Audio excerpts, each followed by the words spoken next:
Once upon a time, there was a shy, ungainly, plump little girl in Australia. She suffered perpetually from colds and sore throats, sometimes being really very ill with such things, and an opera singer was about the last thing she might have been expected to become. Well, time went by, and one night she found herself in the wings at Covent Garden, watching and listening to Maria Callas. And then there was a clap of thunder and a lightning flash, and lo and behold, that little girl was in the middle of the stage herself, never to leave it again except by her own choice. I put it like that because in some ways the career of Joan Sutherland is indeed a fairy story. She dreamed of being a great singer. She has become today unchallenged and supreme in the kind of roles, such as the coloratura parts of Donizetti and Bellini, in which she specialises. There's even a Prince Charming in her story, her husband Richard Bonning, who taught her, coached her and conducts for her. Their home is in Switzerland, high above Montreux, and that's where I went to meet her.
Well, now, a lot of opera singers, it's possible to say of a lot of opera singers that it was fate that they were discovered or realised that they had a fine voice, and they might not have been. Nobody could say that about you. There's no doubt at all that your voice would have been discovered. Tell me about your mother. I don't know about there being any doubt about my voice being discovered, but certainly it was due to my mother that I had any voice at all. I think, in fact, her whole family could all sing to a greater or lesser degree. And again, it was probably brought about to a great extent by this sort of music at home, about everybody doing their own little performance. She really had a fantastic voice of the quality, I always say, of Stignani. Now, before there was any question of your being a professional singer, you had to earn your living because your father died when you were very young, I believe. Yes, yes. At what point did you begin to think seriously about singing as a career, as opposed to... Oh, I thought seriously about singing as a career from about the age of... I can't remember, I must have been 5, 6. Uh-huh. But it was always something that got pushed aside because it was never considered as being a very safe profession insofar as it was too precarious. Uh-huh. I knew that I would probably end up doing secretarial work, and I didn't start to really sing professionally until I was about 19. The decision to go to England, that was as a result of winning a prize, wasn't it?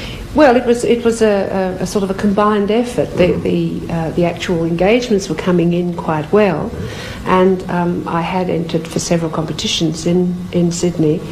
And also there was this very large competition. It was an annual one for about 5 years, I think they ran it, by Big Oil Company. And the prize was quite large. It was £1,000 for the first prize. And the first year I entered, I came about 3rd, I think, or 4th. And then the second year I went in, I actually won it. And having got so much money out of the company, I felt it was my duty to go abroad. And also my dear old cousin had said that if I won it, he'd double it for me. Oh, really? So I was really quite wealthy when I left Australia. You had by then, presumably, given up the secretarial work, and you were then totally concentrating on singing. Yes. Well, every singer who comes to London has the ambition to sing at Covent Garden. Oh, that was my one ambition. Yeah. I had nothing further. That was it. I just wanted to sing at Covent Garden. Richard was already in London, wasn't he? Yes, he had won a scholarship and gone a year previous. Had he by then already made it clear what he thought your voice ought to be? No, actually, we really didn't. We really didn't know each other that well when we first came to London. We'd worked together and we'd met socially, but we hadn't worked consistently day after day together, which we began to do the very first year in London. And that is really when he said, you know, I think you're going in quite the wrong direction, that you have an agility that it's ridiculous to spend on trying to sing Aida. You know, you really ought to investigate the Bellini and Donizetti fields. And we began learning the Mad Sinfonie Puritani. Now, you auditioned for Covent Garden, obviously. Several times. Indeed, indeed. Were they slow on the uptake? I wouldn't say that. I just thought it was the normal course of events, really. I sang the first time. I think I sang 2 pieces, and I was told that I'd hear from them. And then they asked me to sing again in Wigmore Hall, actually, which I did again. And then they asked me to audition on the stage. The 3 auditions must have meant something, I don't know what. But I found myself with a contract, and I was delighted. And then you went on, and then had, I suppose, what every young fledgling opera singer dreams of. You sang with Callas. Oh, that was fantastic. Tell me about that then. Well, I mean, I was in a whirl. I had about, I suppose, in all about 20 lines to sing at the most, 20 musical phrases to sing, if that. And the association with Callas was intriguing, incredible, and fabulous. I don't think I've ever known anybody work so hard in a rehearsal as she did. She was a fantastic example to any singer.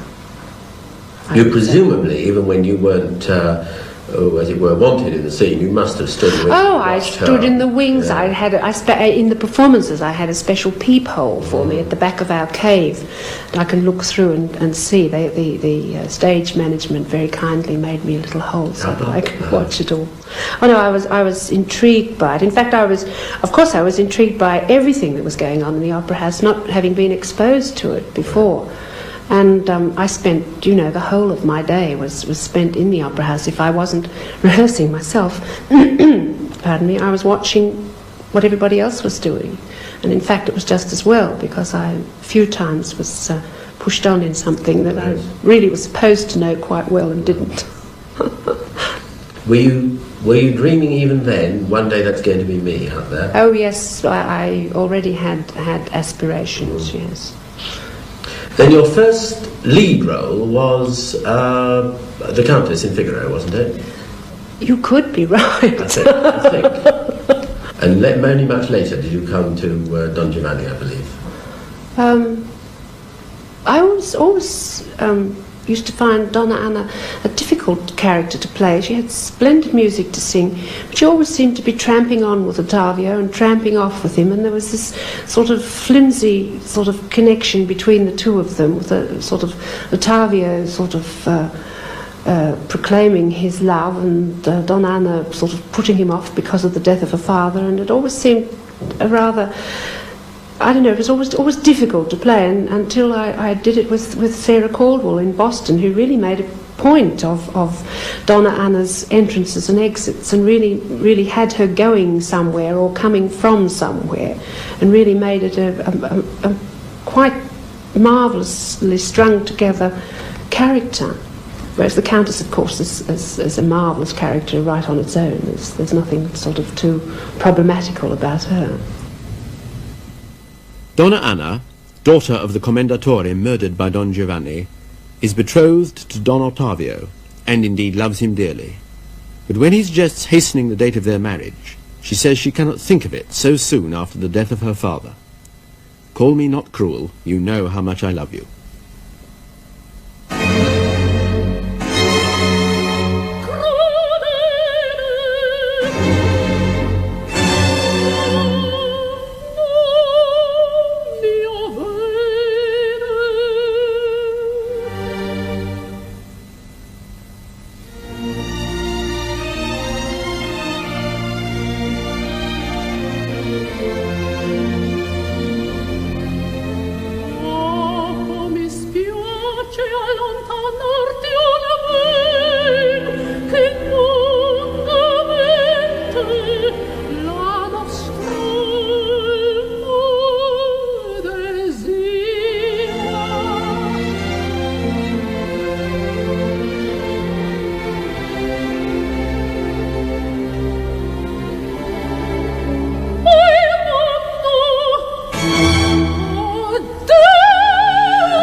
Well, I want to go back now.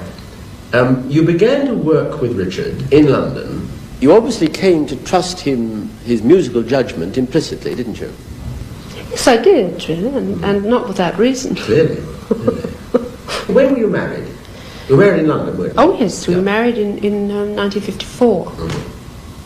So you were already in the Covent Garden Company. Oh, yes, yes. I joined the Garden Company in the 52-53 season.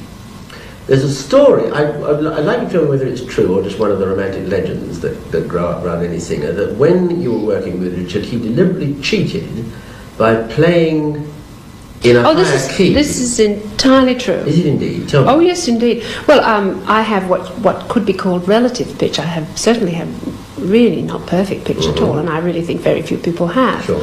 And I always used to work away from the piano a bit, so I couldn't see what actual notes he was playing, and he has a happy knack of being able to transpose quite well. So he even transposed arias into other keys, and really sort of confronted me with the fact that I had been singing for weeks in a higher area of my voice than I'd thought, and even transposed exercises and vocalises, and finally I was singing sort of D sharps, which, well, E flats, and I thought I didn't have one. Well, so I suppose if he'd said, now come on, sing D sharp, you'd have said, I can't do it. Exactly. Yeah. Having done it, you knew you could. Exactly. How fascinating. Yes, and then in a fury, you know, I sort of sang a top F, which really I think even floored him.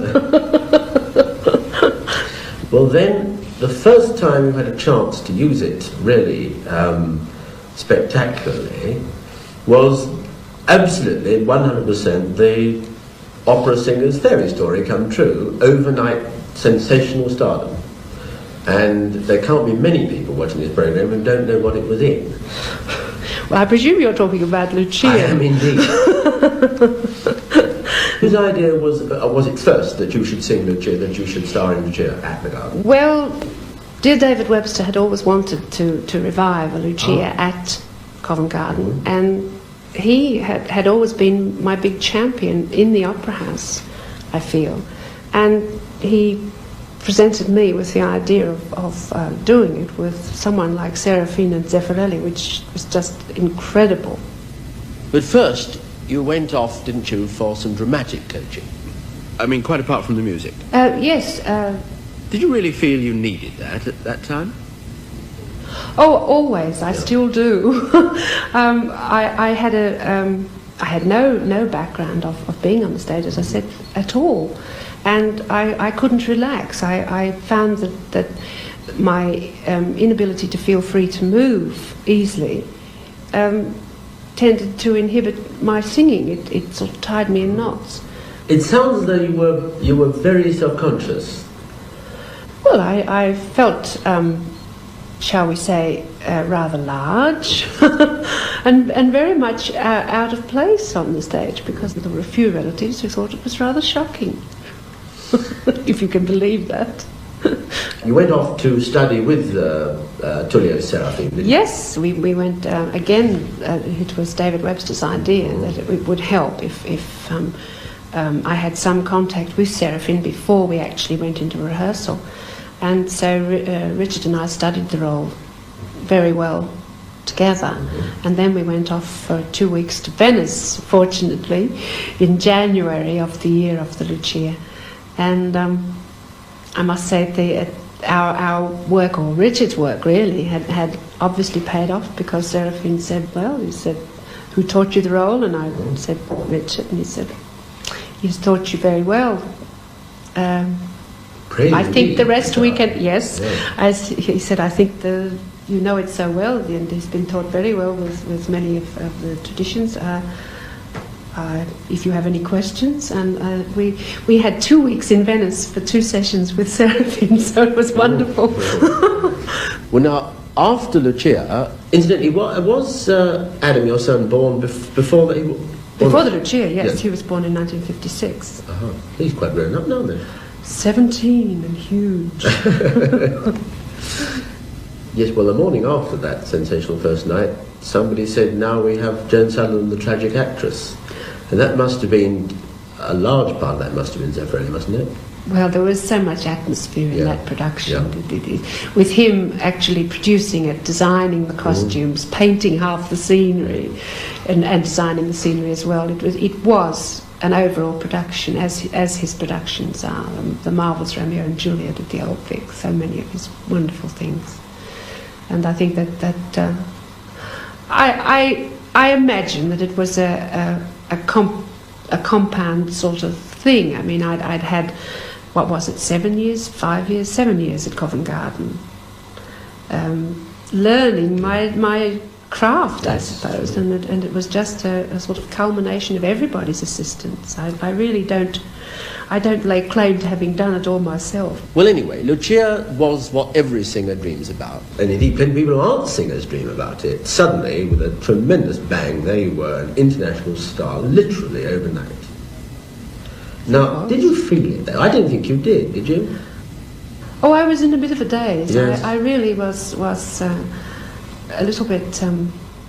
I couldn't believe it all, you know. One had, as I said, I wanted to sing at Covent Garden. I never expected the sort of career I've had, never. I was ambitious enough to leave Australia, but that was about it. And anything else, I found I was... well, I think the career has gone beyond what I expected, really. In Donizetti's Lucia di Lammermoor, Lucia's mind has given way after she has been reviled as faithless by her lover Edgardo. Lucia does still love him, but has been forced by her scheming brother into a loveless marriage with Arturo. On her wedding day, in her madness, she stabs her bridegroom to death. There follows the famous mad scene, of which we hear the final section.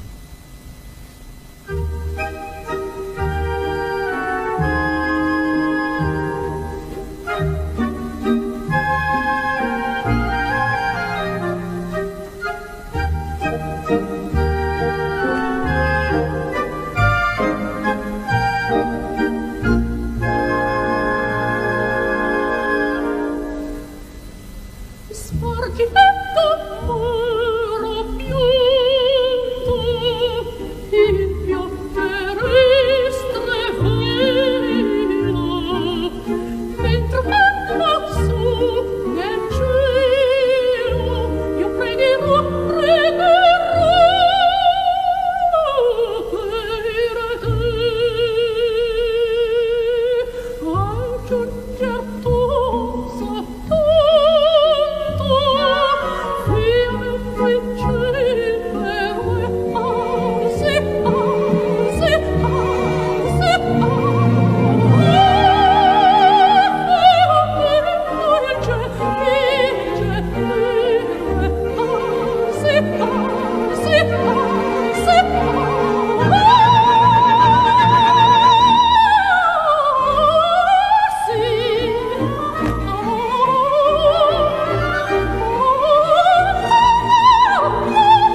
Well, now, the first thing that happened after the sensational Lucia success was not musical at all. Indeed, it was about as far removed from music as you'd hope. And that was that appalling operation. Well, it was something that had been brewing for some time, and even it had been suggested that I didn't do the Lucias at all. As it was, I think I did one less than was originally scheduled, because the specialist thought that the operation should be done without any more waste of time. Yes, but even without anything going wrong in the operation, it still could have permanently affected your voice. Well, I didn't think about the administering of the anaesthetic, which of course was through tubes down the throat, because they were working on the whole of the frontal area of the face.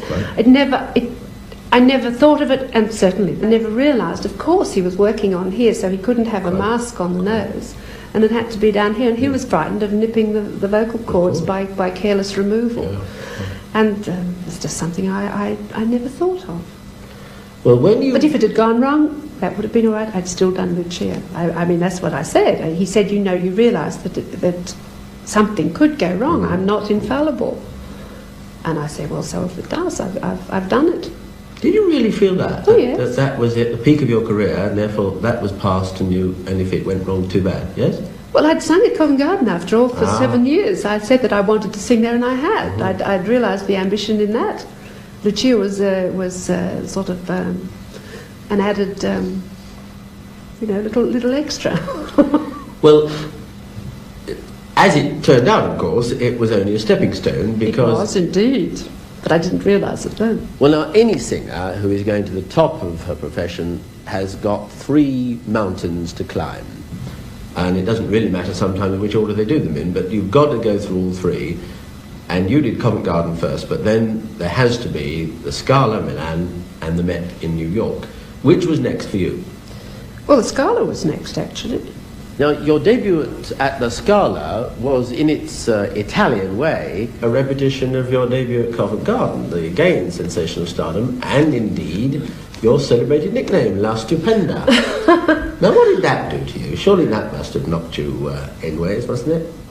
Well, it was very flattering. It still is, actually. I was never quite sure which way they meant it, whether it was either the sound or the size of me.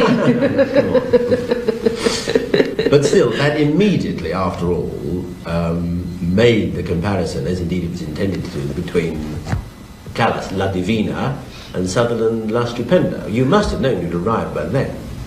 Well, I don't know. You see, I never felt any sense of rivalry with any other singer, ever. I think that everybody's there. It's a big world, and there's room for everybody. And I've always been fascinated by listening to other people perform and watching them too.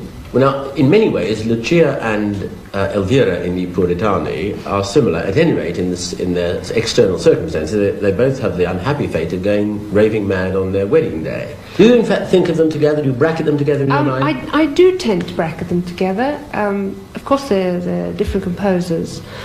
But I always find that Elvira is basically a happier character than Lucia. Lucia somehow, there's that feeling that Lucia would go crazy, whereas Elvira, with Elvira, it is very much just the circumstance that sends her off. And of course, she as we say, she has the happy ending. She comes out of it all, whereas Lucia never does.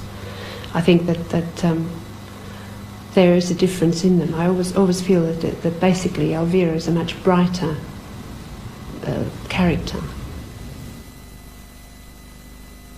In the mad scene from Bellini's I Puritani, Elvira, daughter of a Cromwellian leader at the time of the English Civil War, believes, through a misunderstanding, that she has been deserted by her cavalier lover. She implores him to return to her.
feel the whole thing was a dream?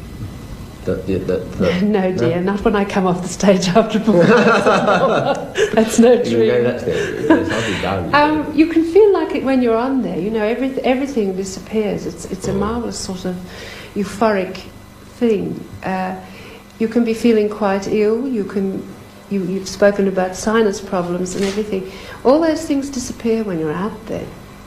You can have a cold. You can have aches and pains. It all vanishes. It's a sort of. It is like being in another world temporarily. You sort of, partly perhaps because you take on the characteristics, the being of another person. The whole. You become someone else, perhaps. I don't know what it is, but after you're off the stage, it continues for about an hour, and then you suddenly, you certainly know it's not been a dream then. Well, you have, I can see, as we sit here talking, you have that, your embroidery, your needlepoint embroidery. Is that, in fact, consciously a method of relaxing, unwinding, keeping calm? Well, actually, it's become so. It started off as filling in the time between the rather large number of performances that we did on the Australian tour. I just sort of, I became enamoured of the whole thing. and then set about doing chairs and cushions and presents for friends and slippers and...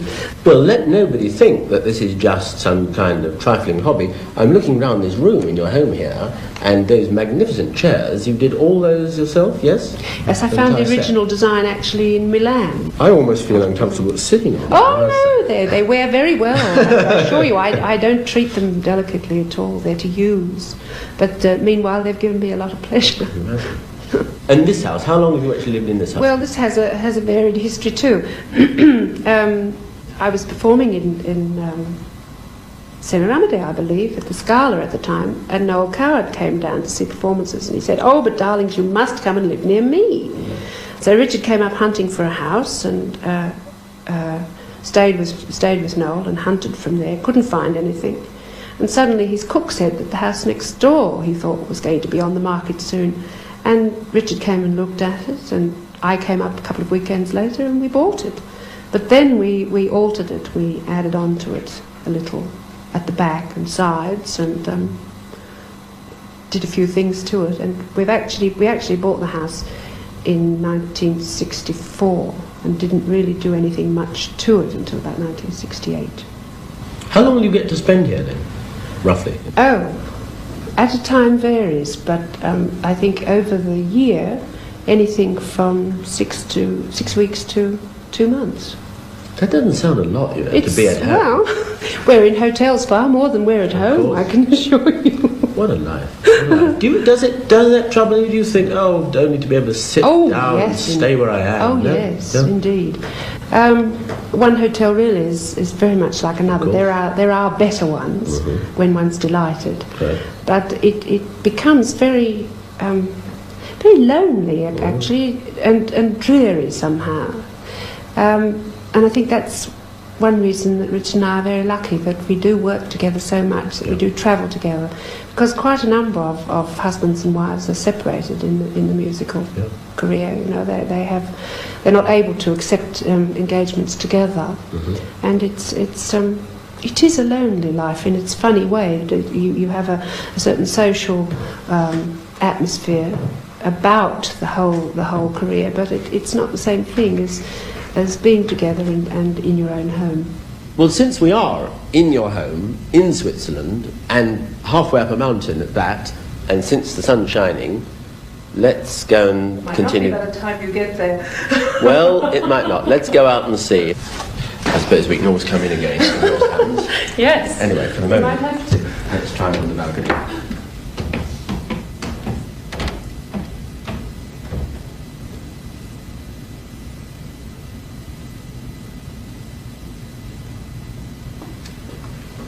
That's a marvellous collection of figures. Who's the collector, you or Richard, or both? Well, both to some extent, but he more than I, really. He's very sort of avid collector. Fascinating. Picks them up everywhere.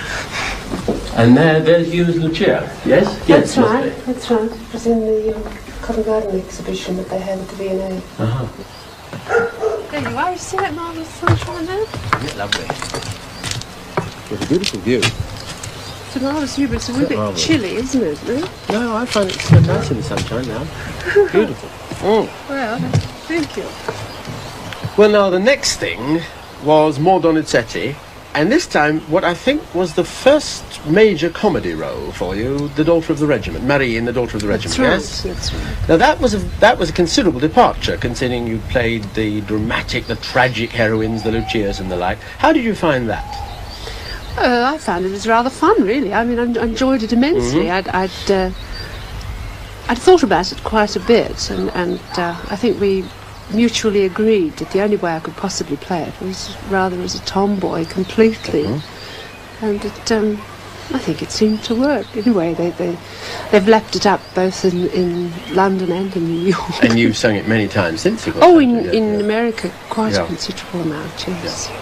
Do you ever feel, when you're singing a part like that, after, say, a lot of Lucias or something, that it's a wonderful way to relax without relaxing your standards, but relaxing in the music? Or is it just as difficult to sing a lighter part like that? Well, it's a taxing part insofar as the way we do it. There's quite a bit of jumping around to do, you know, and to sort of still dance and fool about and not lose any of the technical quality of the sound and so on. It's quite taxing, but it is a romp. You know, you feel as though if as on the odd occasion something goes wrong, for instance, Pavarotti cannoned into me one night at the Met and completely winded me, so much so that I could not say my next line. And by the time that we all laughed, the whole stage went up, the house went up, and by the time we got around to starting up again, I couldn't remember where I was anyway, because I'd completely stepped right out of the role. But if something like that happens, it doesn't really, it doesn't really matter. Donizetti's Daughter of the Regiment, set at the end of the Napoleonic Wars, tells the story of a young woman, Marie, found abandoned as a child and brought up as the mascot and spoiled favourite of a French regiment, the 21st Grenadiers. She naturally turns out later to be the long-lost daughter of an aristocrat. In this, the song of the regiment, she sings the praises of the brave 21st.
Well, now, one question I must ask you, and don't be afraid of being indiscreet, because there's only about 10 million people watching us, and that is, your voice, partly by nature and partly by hard work, is one of the most remarkable musical instruments in the world. The kind of music you sing, one of the most remarkable there has ever been. Don't you ever feel, even with part of your mind, that some of the music you sing with it, some of the Donizetti and Bellini, that you sing a great deal of, incidentally, isn't really worthy of this marvellous instrument. Do you ever feel, for instance... What sacrilege! Well, it is in a sense. I know what you mean, and of course it's sacrilege. At the same time, doesn't part of you ever long to sing Something Aida? schmaltzy. Aida? I should love to sing Aida again. Will you one day? I won't say I will, but I wouldn't mind. Fidelio, Electra, all sorts of parts. I don't that think you Electra. No. I don't think Electra, no. But looking at it the other way, don't you feel... You'll this probably get marvellous- Trovatore. Yeah. I've recorded Turandot, and I've already been asked to do performances of it. And Ah. I've said no, but I don't think that it's impossible that one may change. Something that I would like to do again is Desdemona. Oh. I think that it's something that I really have to get out of my system, the Donizetti pieces. And of course, although I've done, for instance, Lucrezia Borgia and Maria Stuarda, I've done them on the other hand in rather out-of-the-way places. It's not as though I've done either of them in one of the big opera houses.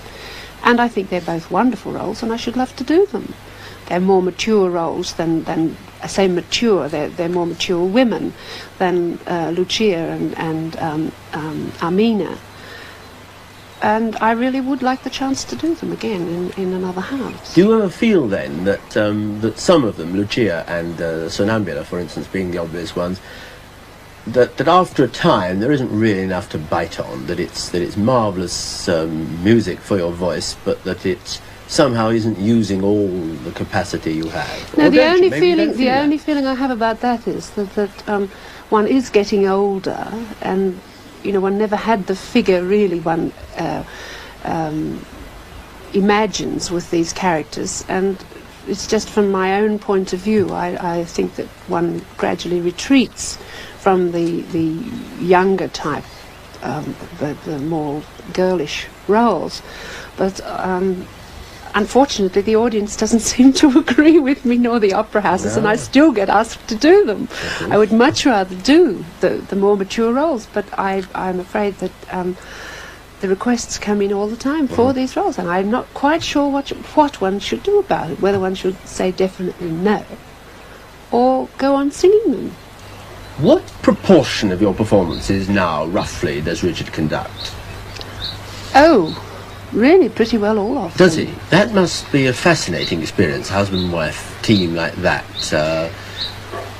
Well, I mean, there are other husband and wife teams, and it's very gratifying, really, because you find that you're that much more secure in knowing what the other person is going to do. We've always studied the roles together, and as a result, he's pretty sure of what I am capable of doing and what I am likely to do, and it tends to cut a certain amount of hazard in a performance for both of us, really, I suppose. But apart from anything else, we enjoy doing it together. I must ask another question, because it's something that is said, and we might as well take it out and look at it, and that is, you must have heard this, we all have, from silly people. Richard is called Svengali to you, to where you're concerned, that in effect that he created you, that he's a kind of come on, let's be frank, silly people say he's a monster who But has at least it's the taken right you, period. created you. Well, now, what do you say to them? It's a very funny thing. In a certain way, it's an understandable remark. But he doesn't only do it with me. I think you would find that there are several singers who can say that they feel that he somehow draws something out of them that they didn't know they had. There really is something in it. Well, it draws something out of them they didn't know they had, is in effect what any good teacher does, though there are very few good teachers. That I suppose the idea is that true. really what people are saying... But he doesn't profess to be a teacher of singing. No. Please. He's not a singing teacher. He's primarily a musician. But he does have this ability to draw out of people the sort of performance that I don't think thought they could do. There is something there. I don't know.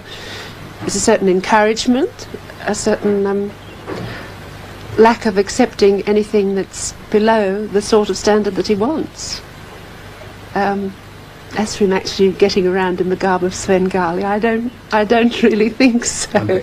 But I do have a little statuette of me, which is supposed to be me, a statuette given to me, gilded, of Trilby. It was not given me by him either. Right.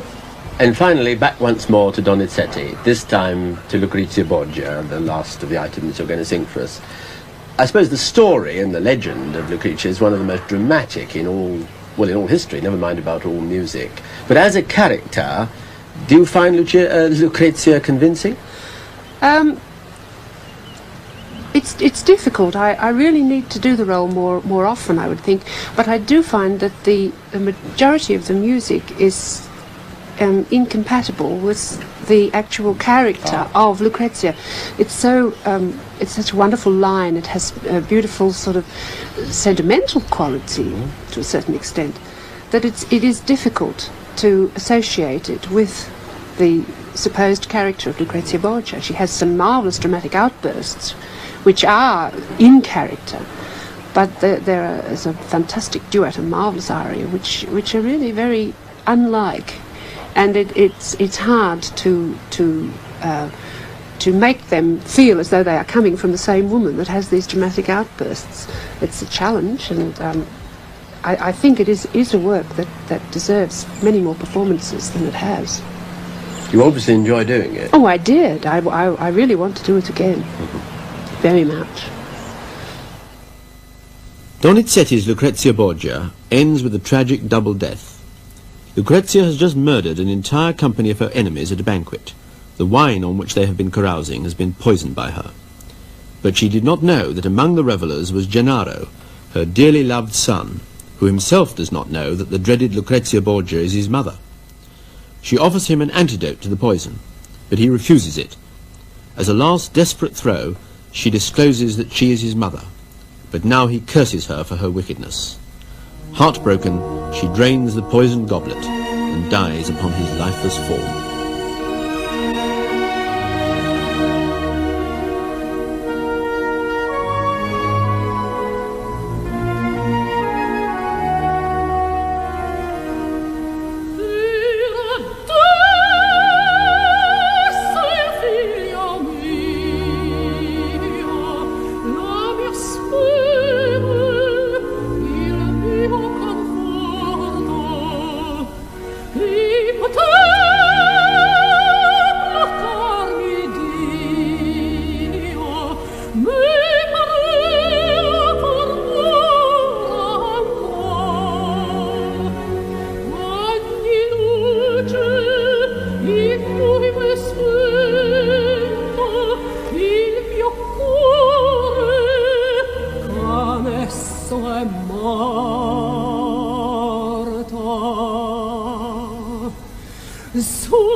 il sostrane d'or sul mio capo vedeva il sostrane d'or sul